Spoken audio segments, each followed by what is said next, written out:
하나님께서는 하나님과 이스라엘 백성의 그 언약 관계를 비유적으로 보여주시기 위해 거룩한 호세아 선지자에게 고멜이라는 음란한 여인을 만나 결혼하라 명하셨습니다. 호세아는 그런 하나님의 명령에 순종하여 고멜이라는 여인과 결혼하고 그 사이에 아이들도 낳았습니다. 이제 시간이 꽤 흘렀습니다. 아이들은 어느 정도 스스로 판단하고 스스로 행동에 책임질 수 있을 만큼 자랐습니다.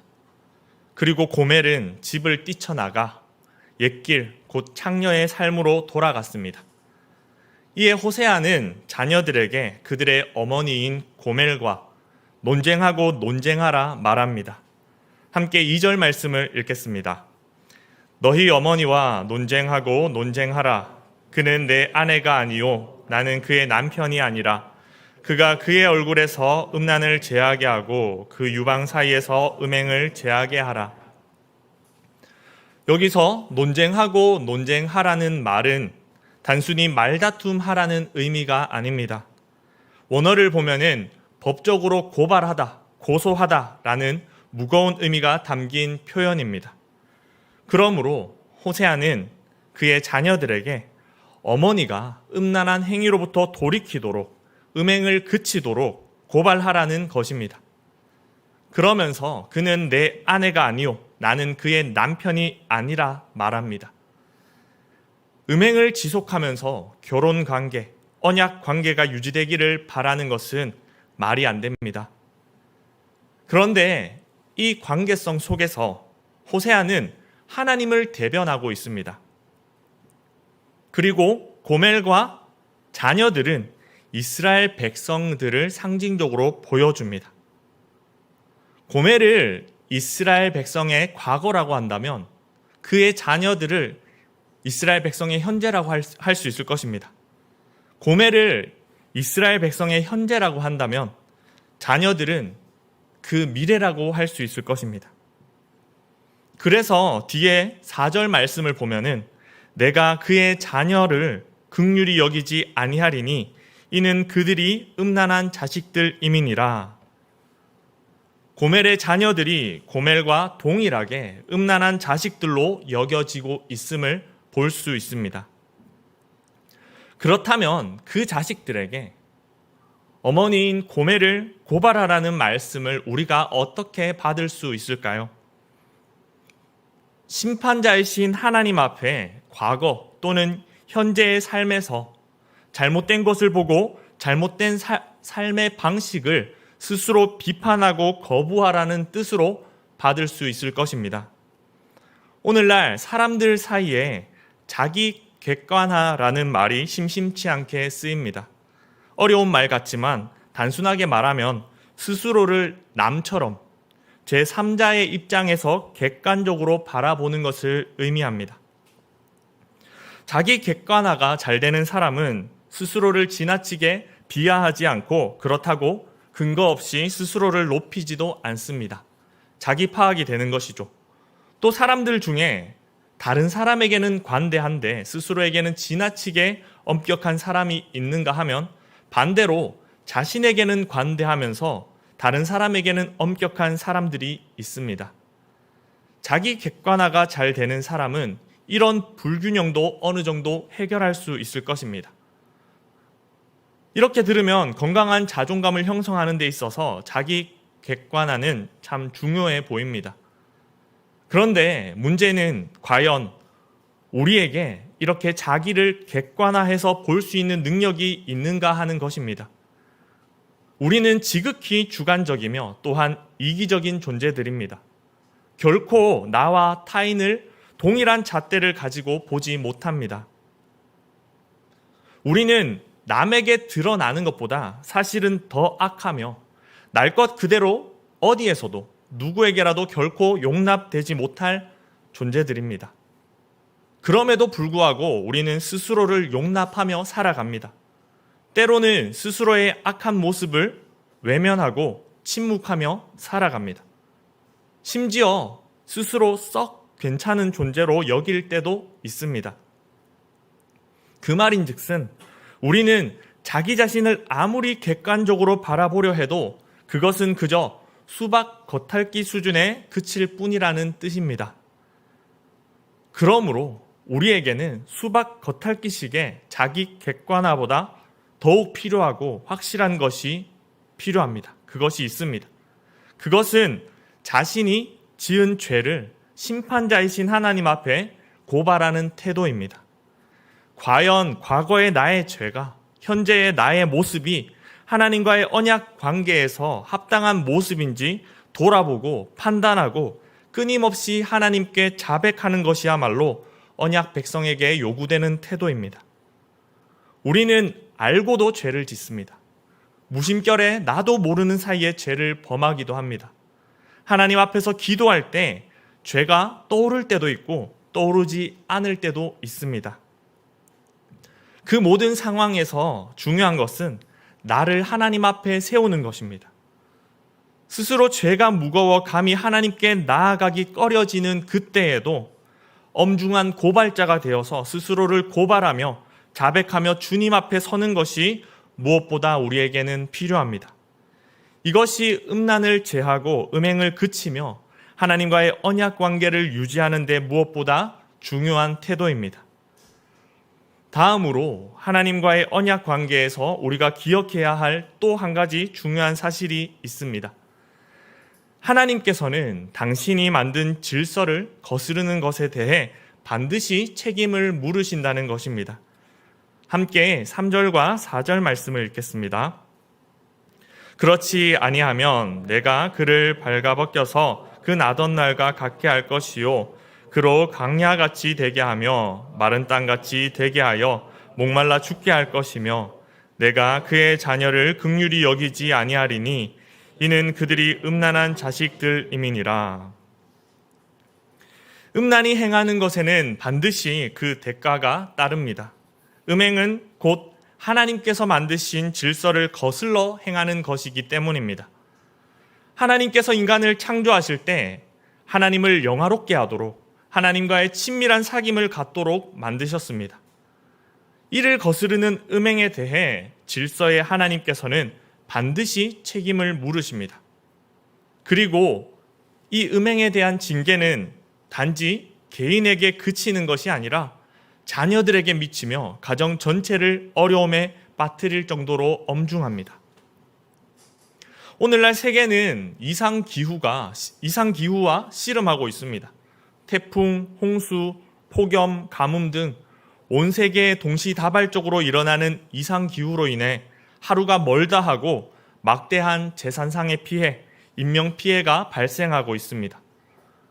오늘날 이상기후는 점점 더 통제 불가능한 자연재해로 발전하고 있습니다. 그 원인이 어디에 있습니까? 그 원인을 어디서 찾아볼 수 있습니까? 우리가 오늘 하루 이산화탄소를 평소보다 많이 배출했다고 해서 내일 당장 무시무시한 이상기후가 발생하는 것은 아닙니다.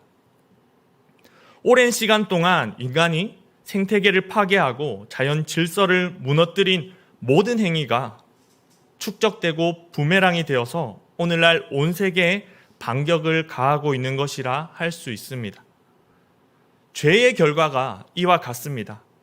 지금 당장 우리 삶에 일어나는 문제가 특정한 죄의 결과라고 할 수는 없습니다. 하지만 우리의 모든 죄는 분명히 우리 삶의 수치와 고통, 어려움을 가져다 준다고 성경은 말씀합니다. 당장의 쾌락과 안락함을 쫓아 끊임없이 스스로를 합리화하고 내 안에 뿌리 내린 죄의 문제를 외면하며 양심이 무뎌지는 것을 방치하고는 음행을 지속할 때 어느 날 그것은 폭풍이 되어 우리의 삶을 뒤흔들 것입니다. 그로 인한 수치와 어려움이 통제할 수도 없이 우리 삶을 집어삼키려 할 것입니다. 그러므로 이처럼 하나님의 징계가 폭풍이 되어서 우리에게 불어닥치기 전에 우리는 음행을 그쳐야 합니다. 어쩌면 우리는 음행이라는 죄와 자신과 상관없다라고 여길 수도 있습니다. 자신과 상관없는 것처럼 들을 수도 있습니다. 하지만 우리는 고멜의 음행이 상징적으로는 이스라엘 백성의 우상 숭배를 가리킨다는 사실을 잊지 말아야 합니다.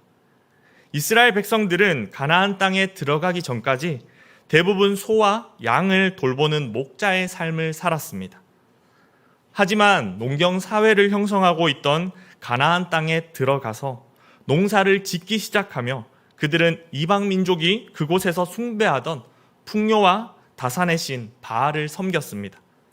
하나님이 아닌 다른 우상들에게 축복을 빌었습니다. 함께 5절 말씀을 읽겠습니다. 그들의 어머니는 음행하였고 그들을 임신했던 자는 부끄러운 일을 행하였나니 이는 그가 이르기를 나는 나를 사랑하는 자들을 따르리니 그들이 내 떡과 내 물과 내 양털과 내 삶과 내 기름과 내 술들을 내게 준다 하였음이라. 고멜은 떡과 물과 양털과 삶과 기름과 술들을 자신에게 준다 하는 그들, 한 사람이 아닙니다. 그들을 자신에게 사랑을 주는 자들로 착각했고 따라갔습니다. 그들과 부끄러운 일을 행하였습니다. 이스라엘 백성은 자신들에게 풍요를 가져다 주는 것이 바알신이라고 여겼고 바알신을 비롯한 여러 우상들을 숭배했습니다. 그러나 진짜 모든 것을 주시는 분은 누구신가요? 누가 유일한 축복의 근원이신가요? 맞습니다. 8절 말씀을 함께 읽겠습니다.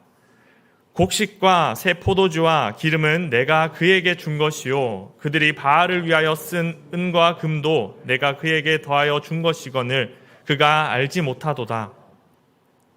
이스라엘 백성이 누리는 모든 것은 하나님께서 주신 것입니다. 심지어 그들이 바알에게 갖춰다 바친 은과 금도 하나님께서 더하여 준 것입니다. 그러므로 고멜의 성적 타락, 이스라엘의 우상 숭배는 그 자체로도 문제이지만 더 큰 문제가 그 이면에 있었습니다. 그것은 바로 그들의 배은망덕함입니다. 그들은 하나님의 은혜를 잊었고 하나님을 저버렸습니다. 그들에게 주어진 모든 소유와 축복이 하나님께로부터 왔으나 이를 기억하지 않았고 심지어 바알이 주는 것이라 착각하며 그를 쫓아갔습니다. 주신이 하나님이 아니라 엉뚱한 우상을 따라갔습니다. 성도님들께서는 나의 나된 것이 오직 주님의 은혜라 고백하며 살아가십니까? 내 모든 소유가 하나님께 속했음을 인정하십니까? 그런데 우리의 실상은 그 은혜를 의지하며 살기보다 인맥을 쌓고 경력을 쌓고 재산을 쌓는데 분주하지는 않습니까? 오늘 본문은 그저 성적 타락의 죄를 다루고 있는 것이 아닙니다. 그 이면에 하나님의 은혜를 잊고 다른 데서 내가 원하는 것을 얻고자 살아가는 것을 음행이라고 말씀하고 있는 것입니다. 그리고 하나님께서는 결코 그 백성이 음행 가운데 살아가는 것을 좌시하지 않습니다. 어느 날 그 삶의 수치와 궁핍이 폭풍처럼 불어닥칩니다.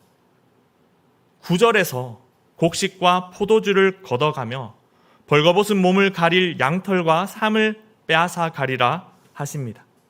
그래서 10절에서는 그가 쫓고 사랑하던 자 앞에서 수치를 당하리라 하십니다. 11절에서 명절들을 폐하시며 삶에서 기쁨을 거두어 가리라 말씀하십니다.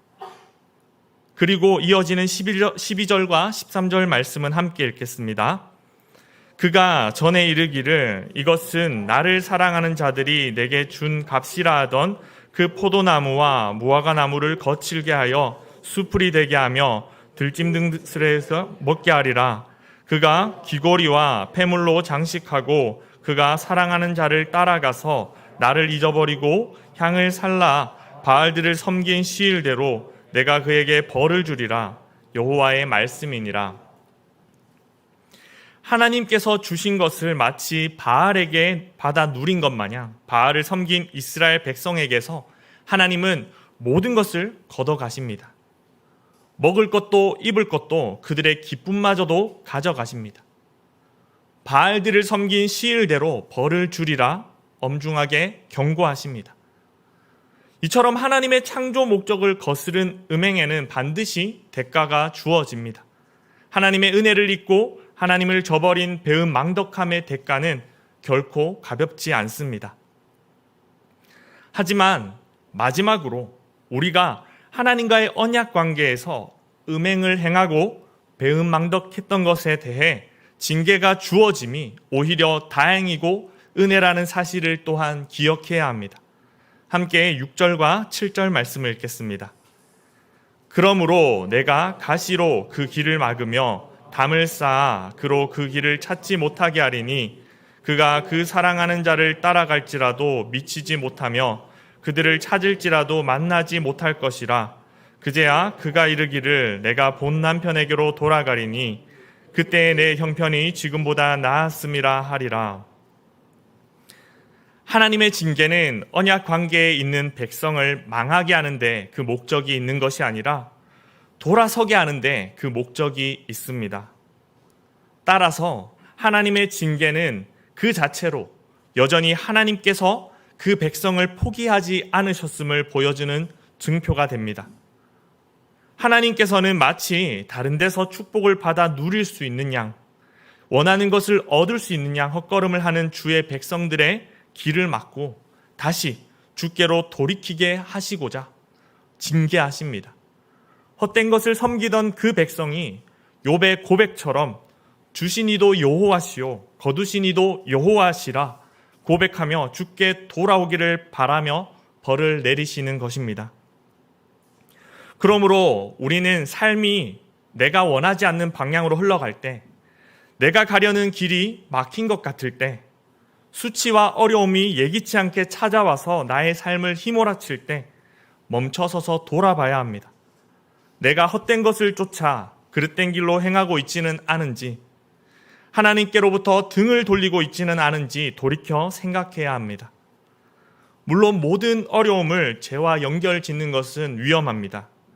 욥의 시험처럼 하나님의 깊은 의도와 목적을 이해할 수 없는 어려움도 많이 있기 때문입니다.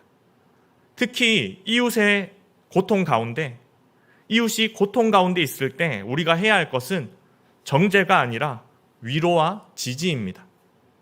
다만 우리가 자신이 겪는 고통과 어려움은 얼마든지 회개의 기회로 삼을 수 있고 그렇게 해야 한다는 것입니다. 우리는 연약한 자들이니 공고한 날이 찾아왔을 때 자주 멈추어 돌아보는 지혜가 필요합니다. 그리고 지금 내게 처한 공고함 가운데 나의 죄가 떠오른다면 그 즉시 행하던 길에서 돌이켜 하나님께 회개하며 나아가야 합니다. 이 같은 지혜와 회개의 결단이 우리 성도님들 가운데 있기를 축복합니다. 말씀을 정리하겠습니다. 오늘 말씀을 통해 우리가 하나님과의 언약 관계를 지속하는데 중요한 것은 첫째, 심판자이신 하나님 앞에 스스로 죄악된 모습을 고발하며 과거와 현재 짓고 있는 죄를 거부하는 태도임을 배웠습니다. 둘째, 음행은 하나님의 은혜를 잊고 하나님을 저버리는 배은망덕함이며 이 같은 음행에는 반드시 하나님의 징계가 따른다는 사실을 배웠습니다. 마지막으로 하나님의 징계에는 하나님께서 그 백성을 포기하지 않고 그릇된 길에서 돌이키게 하시려는 목적이 있음을 배웠습니다. 그러므로 이곳에 함께 예배드리는 성도님들이 항상 주신 이가 여호와이심을 기억하며 더욱 주를 의지하고 죄에 걸려 넘어져도 속히 돌이킬 수 있는 성도님들이 다 되시기를 축복합니다.